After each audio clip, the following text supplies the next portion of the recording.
ये जो बीच में छोटी छोटी पिंडियाँ हैं, ये नौ दुर्गा चंद्रिका देवी माँ हैं। और ये जो खड़े हैं ये माता जी के द्वारपाल हैं। बीच में है खाटू श्याम। नमस्कार दोस्तों, आज की इस दिव्य यात्रा में हम चल रहे हैं लखनऊ के पास बख्शी का तालाब क्षेत्र में स्थित सिद्धिपीठ माँ चंद्रिका देवी धाम की ओर। कहा जाता है ये त्रेता युग के चंद्रकेतु, द्वापर युग के बर्बरीक और स्वयं चंद्रदेव की कथाओं से भी जुड़ा हुआ है। आइए कुछ ही मिनटों में जानते हैं इस अद्भुत धाम की रहस्यमयी कहानी। त्रेता युग की कथा से शुरू करते हैं। अश्वमेध यज्ञ के दौरान लक्ष्मण जी के पुत्र राजकुमार चंद्रकेतु यज्ञ के अश्व को लेकर इसी मार्ग से गुजर रहे थे और रात्रि हो गई। जंगल घना था और अचानक राक्षसों ने उसे घेर लिया। संकट की उस घड़ी में चंद्रकेतु ने देवी को पुकारा और इसी स्थान पर माँ चंद्रिका देवी एक दिव्य रूप में प्रकट हुई और राजकुमार की रक्षा की। तब से ये स्थान एक सिद्धिपीठ माना जाता है, जहाँ सच्चे मन से की गई पुकार कभी खाली नहीं जाती।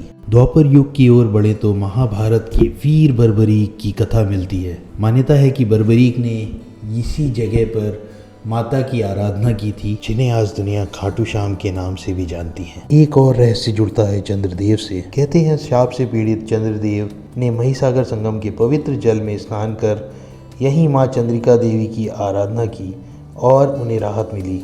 इसी कारण ये क्षेत्र महिसागर तीर्थ के रूप में भी पूजनीय है।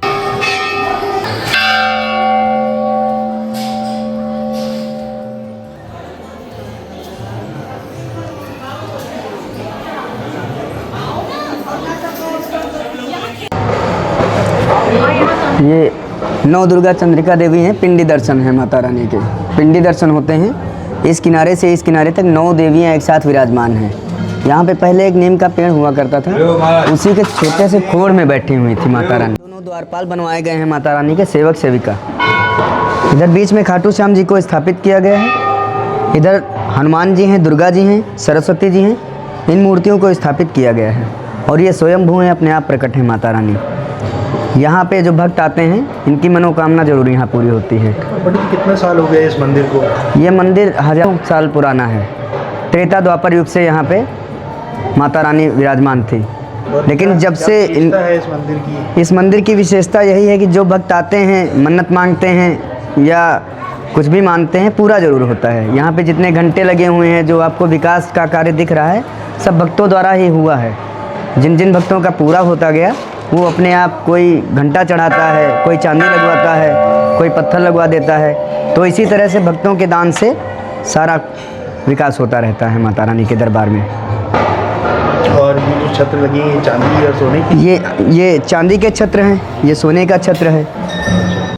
मंदिर के गर्भगृह से बाहर निकलते ही हमने देखा कि इस पेड़ पर बहुत सी चुन्नियाँ बंधी हुई हैं और हमने ये भी देखा कि यहाँ पर महिलाएं ये चुन्नियाँ बांध रही हैं और माता रानी से कुछ मन्नत भी मांग रही हैं। मंदिर प्रांगण में ही काल भैरव जी की ये अद्भुत मूर्ति भी स्थापित है। मंदिर प्रांगण के बाहर भोलेनाथ की ये विशालकाय मूर्ति भी बनी है। यदि आप लखनऊ के बाहर से यहाँ आना चाहें तो नियरेस्ट एयरपोर्ट चौधरी चरण सिंह एयरपोर्ट पड़ेगा। उसके अलावा आप ट्रेन से भी यहाँ आ सकते हैं चारबाग रेलवे स्टेशन पे, और उसके बाद बस या टैक्सी के माध्यम से आप यहाँ तक पहुँच सकते हैं। आशा है आपको हमारा ये वीडियो पसंद आया होगा। अगर वीडियो पसंद आया है तो ज़्यादा से ज़्यादा दोस्तों के साथ शेयर करें, ताकि हम इसी तरह के वीडियोस आपके लिए और भी ला सकें। हमारे चैनल पे अगर आप पहली बार आए हैं तो हमें सब्सक्राइब और फॉलो करना ना भूलें। धन्यवाद।